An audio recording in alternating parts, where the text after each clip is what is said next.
નમસ્કાર. દિવસભરના તાજા સમાચારોમાં તમારું સ્વાગત છે. તમારી સાથે હું છું પિનલગીરી ગોસ્વામી. સમાચારો વિસ્તારથી જાણીએ એ પહેલા મહત્વના સમાચારો ઉપર એક નજર. મિત્રો, આજની વિડીયોમાં વાત થશે વરસાદના બીજા રાઉન્ડ માટે હવે તમે તૈયાર રહેજો. ત્યારે વાત થશે મુસ્લિમ વ્યક્તિએ ગાયું છે સુંદર કૃષ્ણ ભજન.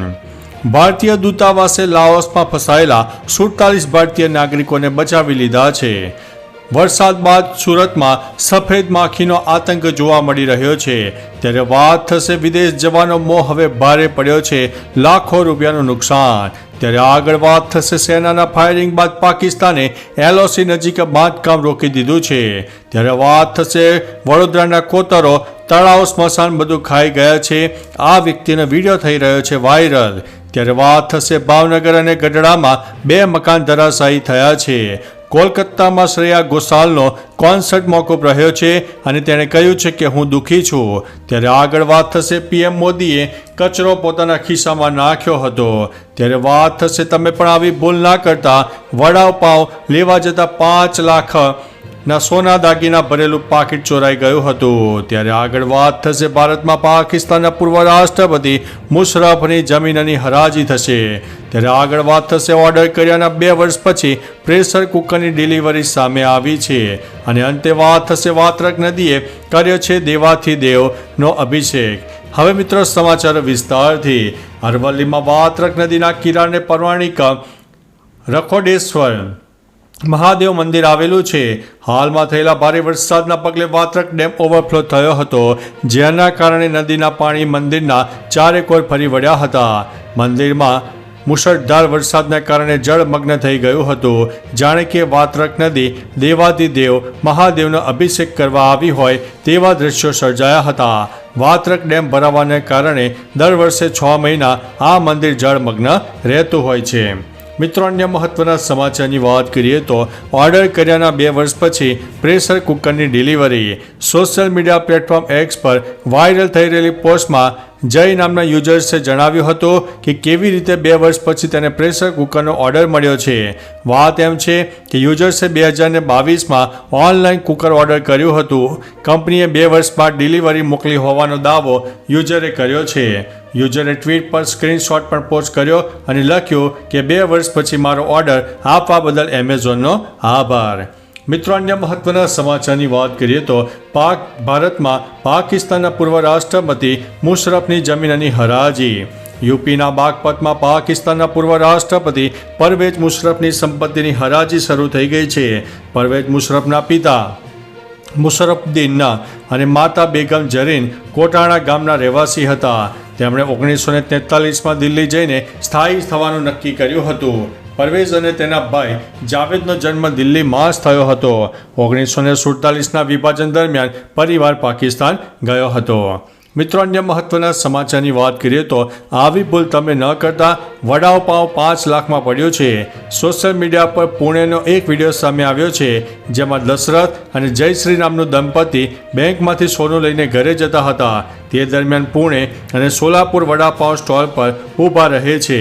તે પુરુષ વડાપાવ લેવા જાય છે અને તેની પત્ની ત્યાં સ્કૂટર પાસે જ હોય છે. સફેદ શર્ટ પહેરેલો વ્યક્તિ તેમની બેગ ચોરી કરે છે. જયશ્રીએ તેને જોયો અને મદદ માટે બૂમો પાડી, પરંતુ ત્યાં સુધીમાં ચોર ભાગી ગયો હતો.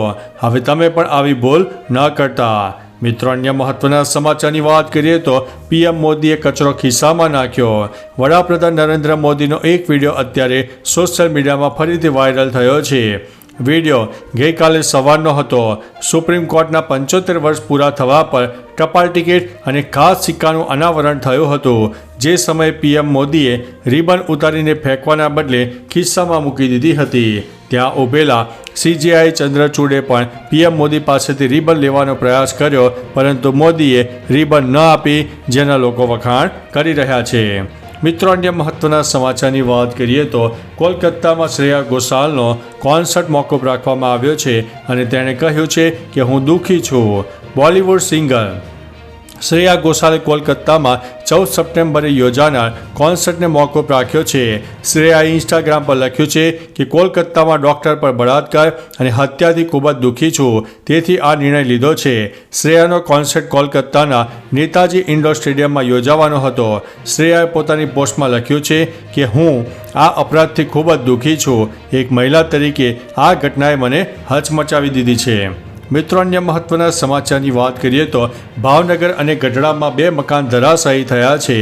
ભાવનગરના મામા કોઠા રોડ નજીક આવેલું જર્જરિત મકાન ધરાશાયી થવાની ઘટના બની છે. જોકે સદનસીબે કોઈ જાનહાનિના સમાચાર નથી. ઘટનાની જાણ થતાં ફાયરનો કાફલો ઘટના સ્થળે પહોંચ્યો હતો. તો આ તરફ બોટાદના ગઢડામાં પણ એક મકાન ધરાશાયી થવાની ઘટના સામે આવી છે, જ્યાં પણ કોઈ જાનહાનિ થઈ નથી. ઘટનામાં ઘર વખરીને મોટું નુકસાન થયું છે. સતત ભારે વરસાદ બાદ મકાન પડ્યું હોવાની વાત સામે આવી છે. મિત્રો, અન્ય મહત્વના સમાચારની વાત કરીએ તો વડોદરાના કોતરો, તળાવ, સ્મશાન બધું ખાઈ ગયા. સોશિયલ મીડિયા પર વડોદરાનો એક વિડીયો વાયરલ થઈ રહ્યો છે, જેમાં એક વ્યક્તિ સરકાર, નેતાઓ અને પ્રશાસન પોતપોતાનો ગુસ્સો ટાળવી રહ્યો છે. તે કહી રહ્યા છે કે અમારે તમારી 5 રૂપિયાની પાણીની બોટલ અને પાર્લેજી નથી જોઈતા. અમારી કોતરો ખાઈ ગયા, અમારા સ્મશાન ખાઈ ગયા, અમારા તળાવ ખાઈ ગયા, અમારા કોમન પ્લોટ ખાઈ ગયા. આ લોકોએ અમને ગેરમાર્ગે દોર્યા છે. મિત્રો, અન્ય મહત્વના સમાચારની વાત કરીએ તો સેનાના ફાયરિંગ બાદ પાકિસ્તાને LOC નજીક બાંધકામ રોકી દીધું છે.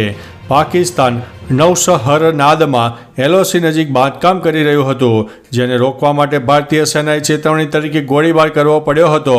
ભારતીય સેનાના ગોળીબારના ડરથી પાકિસ્તાને કથિત રીતે નિર્માણ કાર્ય અટકાવી દીધું છે.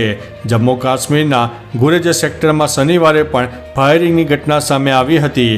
જોકે હજુ સુધી સંપૂર્ણ માહિતી મળી નથી. પોલીસે ફાયરિંગની પુષ્ટિ કરી છે.